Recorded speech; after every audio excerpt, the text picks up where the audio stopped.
sehat sahabat Mas Tarjo. Assalamualaikum guys.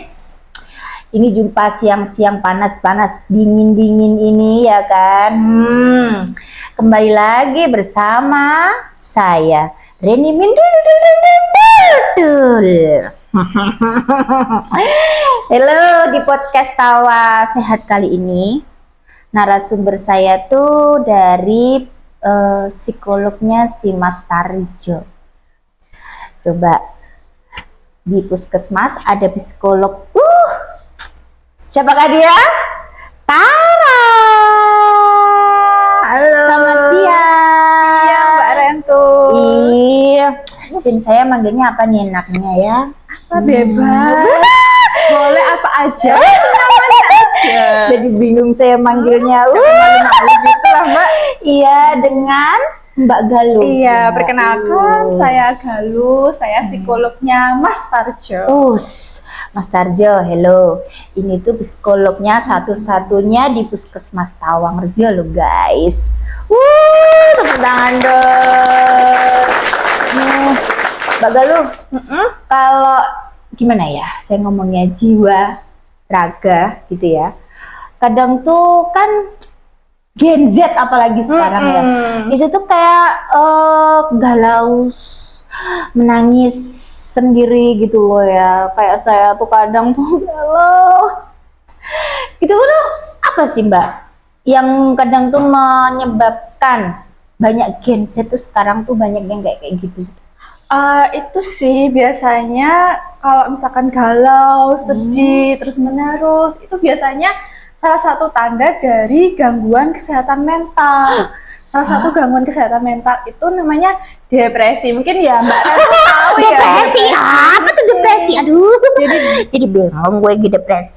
Iya. Terus Mbak, Jadi depresi itu gangguan kesehatan mental yang biasanya dialami oleh seseorang. Biasanya gejalanya itu ada kesedihan, terus mendalam, terus menerus.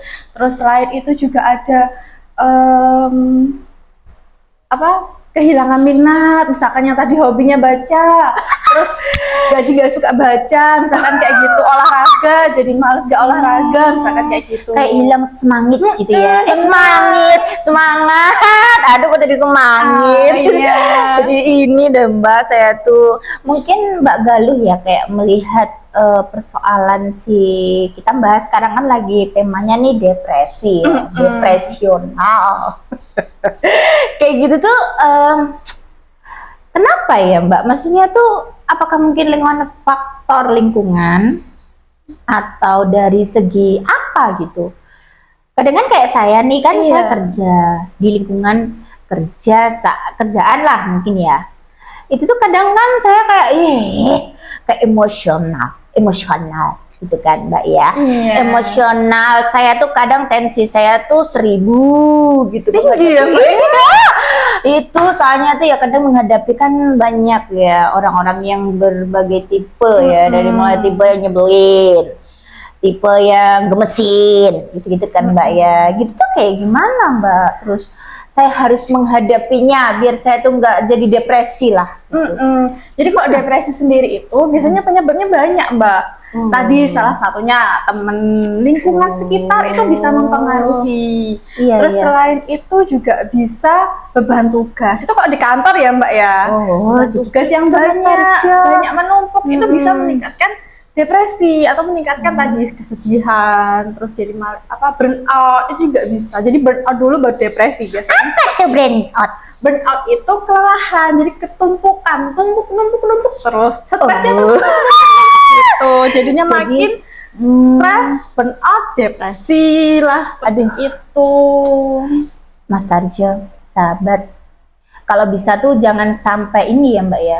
Burnout. Apa tuh tadi burnout Mbak? Kelelahan. Jadi kelelahan, banyaknya tugas, terus banyaknya stresor, bikin stres, bikin numpuk tekanan, itu jadi bikin itu tadi. Jadi jangan sampai ya sahabat Mas Tarjo yang paling Mintul cintai, jangan sampai beban itu jangan sampai dibawa diri sendiri. Gitu ya Mbak Galuh ya, betul ya. Ungkapkan, curhat. Itu Nah, ya. Selain tadi yang misalkan itu di kantor ya Mbak, penyebabnya di kantor. Iya. Tapi kalau misalkan orang-orang itu juga bisa penyebabnya dari lingkungan keluarga, terus bisa? bisa orang tua, itu gimana tuntutannya orang tua, terus gimana pola asuh orang tua ke anak, itu banyak hal. Terus juga ya kalau misalkan anak sekolah ya tentu saja lingkungan sekolahnya gitu. Terus bisa juga karakteristik pribadi seseorang. Misalkan kalau misalkan orangnya itu memang pencemas atau misalkan karakteristiknya dia memang mudah untuk stres, itu juga bisa meningkatkan kemungkinan dia depresi. Jadi gitu ya Mbak. Siang hari ini tema kita agak ini Mbak ya, agak berat ya mengenai depresi. Jadi tuh, aduh gitu. Terus untuk cara mengobatinya Mbak, kira-kira sahabat Mas Tarjo kan ini sekarang lagi lihat nih ya, maksudnya untuk mengatasinya, caranya agar kita terhindar dari depresi itu seperti apa? Kalau caranya pertama untuk merawat diri sendiri. Jadi kita perlu untuk olahraga. Olahraga itu kalau dalam penelitian itu bisa meningkatkan dopamin. Dopamin itu kan hormon bahagia ya. Saya kira dopamin cuma kopi aja. Enggak, dopamin itu hormon untuk meningkatkan kebahagiaan. Salah. Dopamin kan yang namanya kopi kan berarti endorfin. Iya, betul. Kan dopamin. Jadi bingung. Iya. Jadi bisa meningkatkan dopamin tadi. Dopamin meningkat, kortisolnya turun. Kortisol itu hormon untuk menurunkan stres. Hormon stres, meningkatkan stres. Jadi karena turun, dopaminnya meningkat. Jadi olahraga itu bisa sangat membantu menurunkan depresi. Selain olahraga, bisa juga jalan-jalan dong, traveling. Betul, healing. Jadi harus healing. Jangan jadi banyak kerjaan. Kalau hari libur, weekend healing. Itu Mbak yang paling penting adalah healing. Iya. Kira-kira Mbak ya kalau olahraga, apa ya yang olahraga yang kayak macamnya tuh bisa mengurangi depresi itu apa Mbak? Salah satunya banyak macam. Mungkin yang sederhananya itu bisa dilakukan oleh semua orang, itu bisa jalan pagi, subuh, itu kan masih hawanya masih seger ya, oksigennya masih seger banyak, kayak mindodolnya seger. Terus mungkin bisa juga kalau misalkan mau nge-gym nggak apa-apa. Begitu. Pokoknya olahraga, ada aktivitas. Sekarang Mbak Galuh nih, sahabat Martarjo ini kan orangnya kan Gen Z semua ya Mbak ya. Itu kan ada macamnya kayak pedal gitu ya. Kan bisa mengurangi olahraga seperti itu ya. Itu bisa. Atau tenis lapangan sekarang lagi iya, tenis lapangan. Lagi bersama mengurangi depresi. Iya, betul. Bisa sambil lihat-lihat cewek cakep, cuci mata. Iya. Oke lah Mbak. Terus yang mungkin yang harus dihindari ya Mbak. Tadi saya ngomong bahwasanya kan kalau kita tuh nggak pengen terjadi depresi, tadi kan kita harus olahraga, harus traveling, harus apa seperti itu. Kadang kalau galau dikit gitu ya Mbak ya, mungkin nggak gitu. Ada mungkin pasien-pasien Mbak Galuh itu yang datang ke Mbak dengan standar statusnya tuh ada yang depresi ringan, ada yang sedang, ada yang berat, gitu ada nggak? Ada. Jadi kalau misalkan depresi ringan, mungkin dia masih bisa mengontrol dirinya sendiri. Jadi kalau depresi ringan itu masih bisa beraktivitas, masih bisa misalkan sedihnya dia masih bisa untuk bangkit lah istilahnya. Tidak ada keinginan untuk menyakiti diri. Nah, kalau sudah berat nih ya, sudah gawat darurat ya. Jangan sampai dari gawat darurat itu kalau misalkan sudah ada keinginan untuk melukai diri sendiri atau ide bunuh diri. Itu yang paling diperhatikan karena itu pasti butuh pertolongan yang lebih serius, butuh psikiater, dokter jiwa. Yang gitu. bantu dokter jiwa, tidak hanya psikolog aja. Jadi yang bantu harus dokter jiwa karena itu sudah berat, itu istilahnya sudah berat, sudah sangat-sangat butuh pertolongan. Ya ampun, sahabat Mas Tarjo jangan sampai seperti itu ya. Kita harus menghindari lah namanya galau, nangis, depresi kayak gitu. Jauh-jauh deh. Mbak Galuh, siang ini terima kasih banyak ya. Podcast kita tuh benar-benar sangat mantul. Kalau gue mintul, kalau Mbak Galuh mantul. Ya udah deh Mbak. Untuk pesan-pesan dari Bu Psikologi Monggo ditunjukkan di sahabat Mas Tarjo yang saat ini lagi nonton. Oke, untuk pesannya untuk semua yang mendengarkan, untuk kalian kita semua yang mendengarkan, nggak apa-apa banget kalau kita itu nggak baik-baik saja, nggak apa-apa banget kalau kita itu butuh istirahat. Jadi diri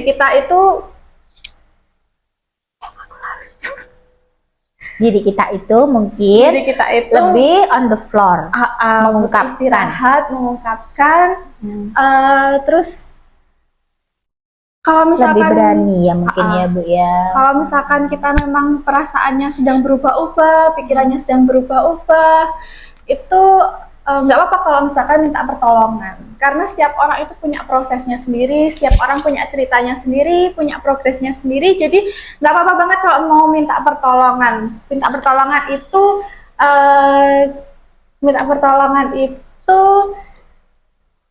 bukan tanda bahwa kamu itu lemah, tapi tanda bahwa kamu itu berani. Oke, mantap betul. Mana dia belum? Iya Ibu ya. Jadi itu zaman sekarang itu kalau bisa ya itulah kan. Terus Mbak Galuh mungkin caranya ya, sahabat Mas Tarjo itu kan juga sekarang lagi ini Mbak ya. Caranya kalau untuk pasien-pasien yang mau daftar ke Puskesmas Tawangrejo terkait pendaftaran psikolog itu gimana Mbak? Coba monggo diinformasikan. Oh bisa banget kalau misalkan gampang nggak Mbak sih caranya? Gampang banget Mbak, tinggal nanti daftar ke pendaftaran, bilang saya mau konsultasi dengan psikolog, nanti bagian pendaftaran pasti akan membantu, nanti diarahkan sama petugasnya. Mantul, gratis ya. Jadi jangan menimbun permasalahan pikiran perasaan. Jadi datang langsung aja ke psikolog di sini. Jadi gratis konsultasi dengan psikolog bayar, Mbak. Iya, biasanya kan bayar ya. Karena kalau di luar tuh biayanya mahal ya, Pak ya. Konsultasi psikolog itu mahal. Jadi mending datang ke puskesmas. Pakai BPJS bisa nggak? BPJS jadi kayak oh bisa banget ya Mbak ya. Bisa banget. Kita juga ditanggung loh ya guys sama BPJS ya Mbak. Betul. Apalagi warga-warga Tawang ya. Enggak Mbak, warga Tawang alhamdulillah alamin sehat. Termasuk Mbak Min dulu. Saya mah galau-galau dikit. Ya boleh nanti konsultasi setelah ini enggak? Jangan Mbak, saya nggak mau galau. Oke lah Mbak Galuh. Semoga sahabat-sahabat Mas Tarjo di rumah yang sedang menonton podcast kita ya Mbak Galuh, semoga terhindarkan dari yang namanya depresi ya. Karena depresi itu gimana ya Mbak, kalau dibilang pengobatannya pun juga ini ya agak mahal kalau misalkan sudah memang berat. Jadi kalau misalkan memang sudah ada tanda-tanda kecil yang muncul, itu mungkin bisa segera langsung ke sini dikonsultasikan. Jangan sampai self diagnose. Self diagnose itu mendiagnosa sendiri, tahu-tahu menjudge dirinya aku ini depresi. Itu juga nggak baik. Jadi kenali dulu tandanya. Oh kayaknya ini butuh bantuan nih aku gitu. Oh perlu nih ke psikolog Puskesmas Tawangrejo. Gitu. Jadi nggak perlu malu guys. Datang langsung ke sini buat tahu oh ini aku depresi nggak sih gitu. Karena biar tahu, biar profesional yang menilai. Gitu. Siap. Oke, mungkin terima kasih ya Mbak podcast siang ini mantul banget deh sama Mbak Galuh. Jadi saya lebih banyak informasi terkait namanya depresi guys. Oke Mas Tarjo, sampai jumpa ya di podcast kita selanjutnya bersama Ibu Rendelemin.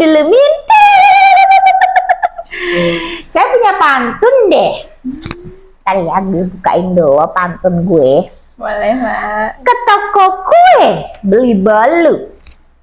Cakep. Ditawarin diskon, malah malu. Cakep. Podcast berakhir sampai di situ. Cakep. Yang masih kangen, sabar ya. Episode baru segera muncul. Bye.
Cakep.